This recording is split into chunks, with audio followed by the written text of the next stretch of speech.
एक बार की बात है, बादशाह अकबर के दरबार में उनसे नौकरी मांगने की फरियाद लेकर एक व्यक्ति पहुंचा। उसकी कुछ देर बातें सुनने और बुद्धि की परीक्षा लेने के लिए बादशाह ने उसे एक चुंगी यानी टैक्स वसूलने वाला अधिकारी बना दिया गया।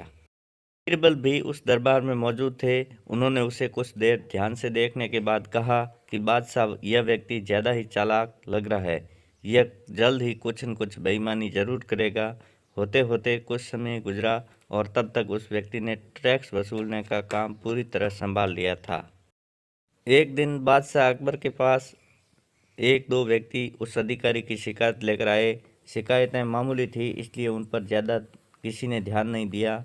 उसके बाद रिश्वत लेने और जनता को परेशान करने के आरोप भी उस अधिकारी पर लगने लगे।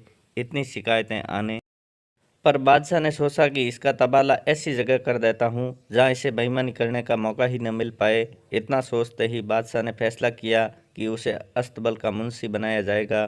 फिर अकबर ने मन में ही कहा कि अब घोड़ों को लीद उठवाने के काम में ये क्या ही बेईमानी कर पाएगा।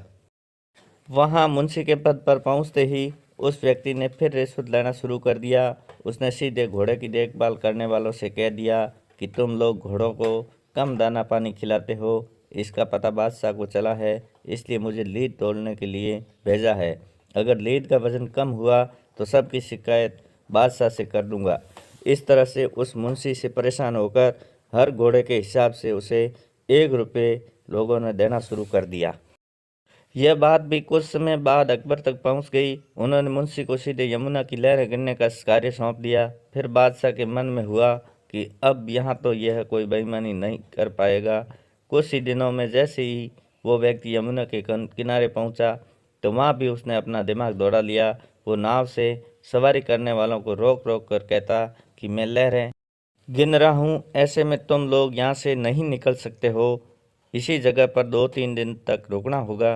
रोज़ रोज़ ऐसी बातें सुनकर नाव चलाने वालों ने अपने कार्य को जारी रखने के लिए उसे 10-10 रुपये की रिश्वत देना शुरू कर दिया। अब यमुना किनारे भी वो व्यक्ति खूब बेईमानी कर रहा था। 1-2 महीने में यह बात भी बादशाह तक पहुँच गई। तभी अकबर ने एक लिखा हुआ आदेश भिजवाया, नाव को रोको मत, जाने दो।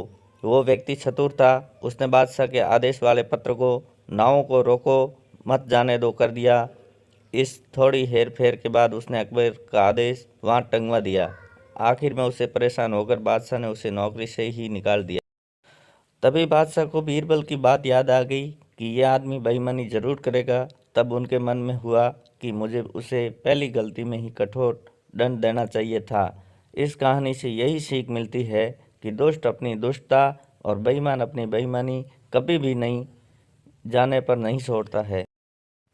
दोस्तों, अगर ये कहानी पसंद आई है तो अपने दोस्तों को शेयर करें। अगर आप मेरे चैनल पर नए हैं तो नॉवल स्टोरीज को सब्सक्राइब करें और नोटिफिकेशन बेल भी दबाएं। अपना और अपने परिवार का ख्याल रखें। मिलते हैं नई कहानी के साथ, तब तक के लिए धन्यवाद।